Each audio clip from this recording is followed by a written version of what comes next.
On Thursday, the 23rd of June 2016, the United Kingdom will hold a referendum on its membership of the European Union. The question on the ballot will be, should the United Kingdom remain a member of the European Union or leave the European Union? This video will explain what the European Union is and how it works, why the referendum is happening, what the arguments are, whether these arguments make any sense, and end with a brief discussion of the polls. This video isn't produced by any campaign and it's not going to recommend which way you should vote. It seeks to be an objective analysis that will evaluate the claims being made and clearly explain the potential benefits and consequences for each outcome. So should the United Kingdom leave the European Union?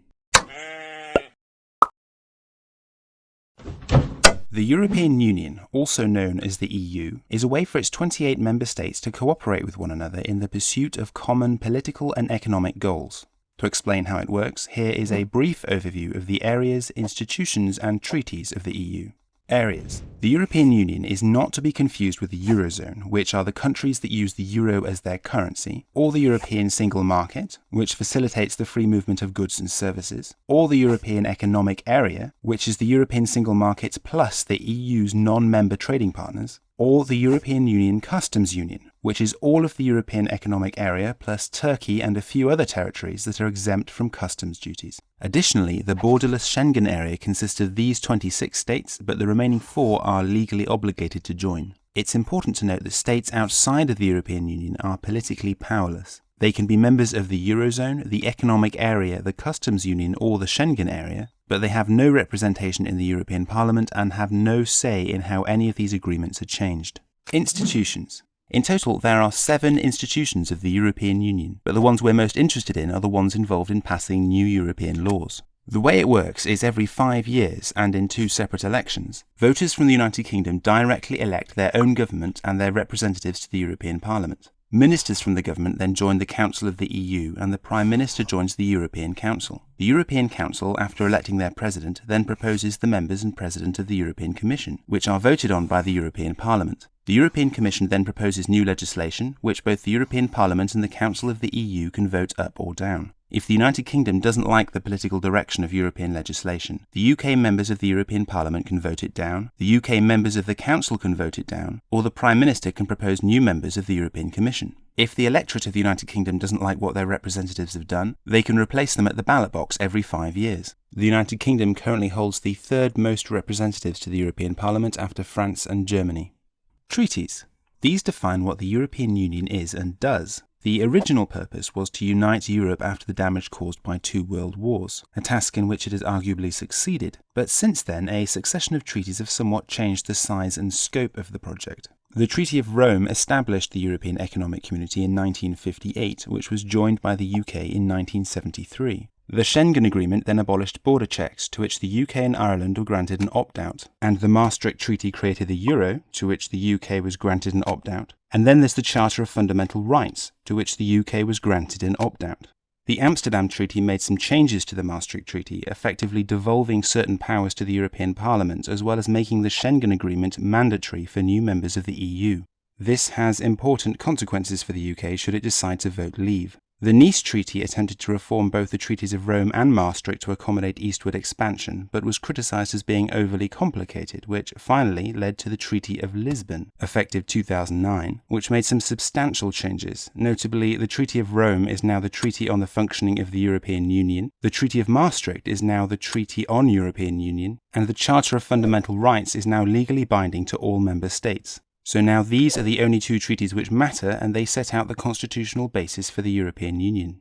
What's important to note here is that membership with any of these zones effectively imposes European legislation on the United Kingdom whether or not it's a member of the EU. Membership of the EU presently grants the United Kingdom substantial political influence over Europe, and membership of the Euro, the Schengen area and the Charter of Fundamental Rights will be mandatory for all new members of the EU. So why is this referendum happening? First and foremost, it's because the Conservative Party promised to hold one if they won the 2015 general election, in an attempt to garner support from nationalists. 3 parties promised a referendum on EU membership in their manifestos, and all, except for the UK Independence Party, want the UK to remain in the EU. Secondly, it's because the Treaty of Lisbon included, for the first time, the legal framework necessary to actually leave. Prior to 2009, this was not an option. Finally, it's because the European Union has actually changed substantially since the United Kingdom joined in 1973. Though each treaty has been ratified by the duly elected government of the United Kingdom, comparatively little about the European Union as it exists in 2016 resembles the European Economic Community that the UK joined in 1973. So what are the arguments for leaving the EU? Arguments for and against EU membership tend to centre around three core issues: immigration, economy, and sovereignty. Here we'll briefly discuss the central arguments in favour of leaving the EU, along with some of the data these claims are derived from. Immigration.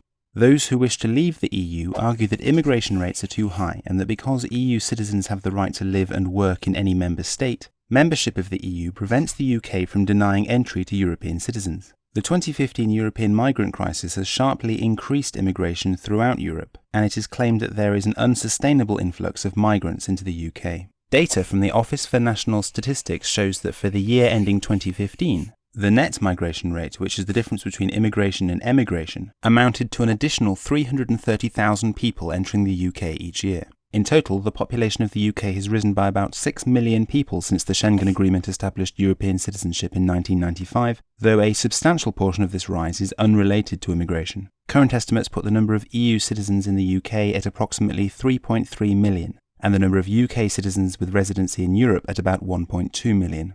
Trade and the economy. The most prevalent financial argument for leaving the EU largely revolves around the cost of EU membership, which the Vote Leave campaign claims to be £350 million per week, or about £18 billion per year. But it should be noted that this figure is wrong. According to both the UK Treasury and the Office for National Statistics, the correct value post-rebate is about £13 billion. And because the EU offers the UK £4.4 billion in farm subsidies and other programmes, the UK's net contribution to the EU is actually in the order of £8.5 billion per year, not 18. Nevertheless, the argument is that this money, whatever the amount, would be of greater benefit to the UK economy if it were spent domestically. The UK's annual net contribution of £8.5 billion currently represents about 0.5% of the UK's gross national income of $2.8 trillion, which is comparable to its foreign aid budget of £12.2 billion, currently set at 0.7% of GNI. Another prominent economic argument for leaving the EU revolves around the UK's inability to control tariffs. Because the EU single market is a free trade area, a condition for participation is that the UK isn't allowed to raise tariffs against other EU states. And because the EU negotiates trade deals with the rest of the world as a single bloc, only the EU can raise tariffs against non-EU states. So when cheap Chinese steel flooded onto the European markets in early 2016, former Mayor of London and Vote Leave campaigner Boris Johnson argued that the collapse of Tata Steel could have been averted had the UK been able to control its own tariffs. In principle, this is a reasonable argument, but as we'll shortly discover, the situation is slightly more complicated. Presently, the European Union accounts for 44% of the UK's exports and represents 53% of its imports in goods and services. UK sovereignty and EU laws. Sovereignty arguments for leaving the EU attempt to make the case that the principle of absolute self-governance is inherently valuable, or that delegating authority to Europe often leads to unfavourable outcomes for the UK. Common arguments involve stressing the number of laws imposed on the UK by the EU, which Vote Leave claims is over 50%, stressing the idea that other states have undue political influence over the UK, or implying that the EU is woefully undemocratic. Depending on precisely how the term law is defined, it's possible to justify any measure between 15 and 50% of legislation as originating from the EU, with higher estimates classifying all EU regulation, including conditions for membership of the single market, as laws. Vote Leave's estimate of more than half can be considered correct, but it can only be used as an argument for leaving if the UK doesn't then join the EU single market, as doing so would simply reapply the vast majority of these laws to the UK. Are any of these good reasons to leave the EU? Some of them might be, but it depends on what you value, why you value it, and which outcomes you're trying to achieve. The population of the UK has been steadily rising for many decades, and whilst the rate of growth has increased due to immigration, leaving the EU probably wouldn't have as great an effect as Vote Leave imagines, and it could actually create more problems than it solves. As we can see, immigration only accounts for about half of the rise in the UK's population, and only about half of that immigration is actually from the EU. So at best this would only solve quarter of the problem, and that's if you accept that it's a problem at all. Additionally, there are 1.2 million UK citizens living in Europe who would have their EU citizenships revoked. Another problem created by leaving the EU is the potential revocation of what are known as juxtaposed controls. As it stands, the 1951 Geneva Conventions have established that asylum must be granted to refugees who reach UK soil. But the 1993 Le Touquet Treaty with France allows the UK to pull a clever trick whereby the border is effectively moved into Europe, acting as a barrier to refugees from ever reaching UK soil in order to make a claim. Leaving the EU is likely to nullify this agreement, which would collapse the border back down to the coast and allow refugees to try their luck unimpeded. Once they reach UK soil, they cannot be forcibly returned to their country of origin without the UK violating the Geneva Conventions. Finally, there's the issue of Scotland. A Brexit will almost certainly trigger another Scottish referendum on independence, which, judging from how favourably they see the EU, is rather likely to succeed. Aside from the irony of independence causing the United Kingdom to break up, this has serious consequences for immigration because an independent Scotland will absolutely seek to join the EU, and as we learned earlier, the Amsterdam Treaty has made it a legal requirement for new member states to join both the Euro and the Schengen area. The Scottish border will, by law, then be open to Europe and immigrants will be able to freely enter England and Wales via Scotland. Presently, the UK enjoys a position of remarkable privilege in the EU. If the issue of immigration is important to you, be aware of the problems that leaving is likely to create. The bottom line on the economic situation is high risk, low reward with plenty of uncertainty. Nobody really knows what will happen if the UK leaves the EU. Perhaps the economy will do better, or perhaps it'll enter a recession. Either way, it's safe to say that both the end times prophecy by Stronger In and the pot of gold promised by Vote Leave are embellishments of the truth. It's certainly plausible that the UK's annual contribution to the EU could provide some net economic benefit to the UK economy, but it's also true that this effect would be small because £8.5 billion plus or minus the value of the farm subsidies isn't really that much money to the world's 9th largest economy. Foreign aid costs the UK £12.2 billion per year. The UK's national debt costs £30 billion per year.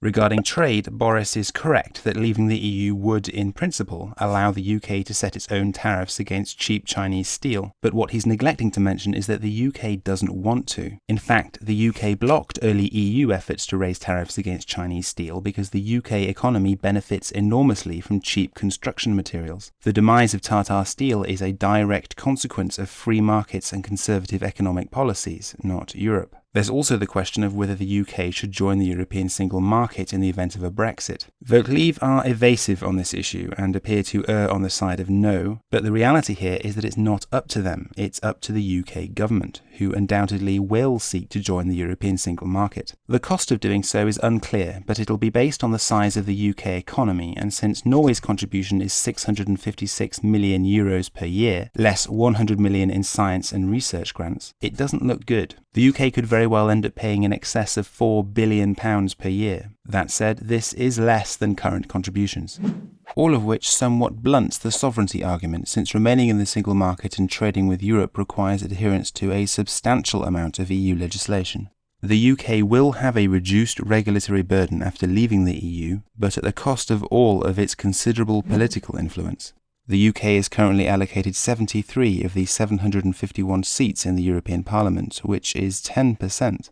That's equal to the bottom 9 countries combined. That said, most people find the European political system confusing. Not everyone who understands it likes it, and the UK doesn't always get its way, but that's politics. Those who place high value on nationalism and sovereignty tend to believe that we can get along with ourselves far better than with the rest of Europe. But judging from the polls, that might be overly optimistic. What do the polls say? Reading polls is a lot like divining tea leaves, especially when the numbers are this close, but the aggregate appears to lean toward the UK remaining in the EU, though this really can go either way. Polls taken in Scotland are much more definitive, with a clear preference for Remain. Any British, Irish or Commonwealth citizen who is resident in the UK over 18 and registered can vote, meaning that any Canadian, Indian, Australian or South African resident in the UK at the time of the referendum is able to vote. EU citizens living in the UK are not able to vote. Referendums in the UK are extremely rare, and to date only 2 countrywide referendums have ever been held. One to ratify the UK's membership of the European Economic Area in 1975, and one on the alternative vote in 2011.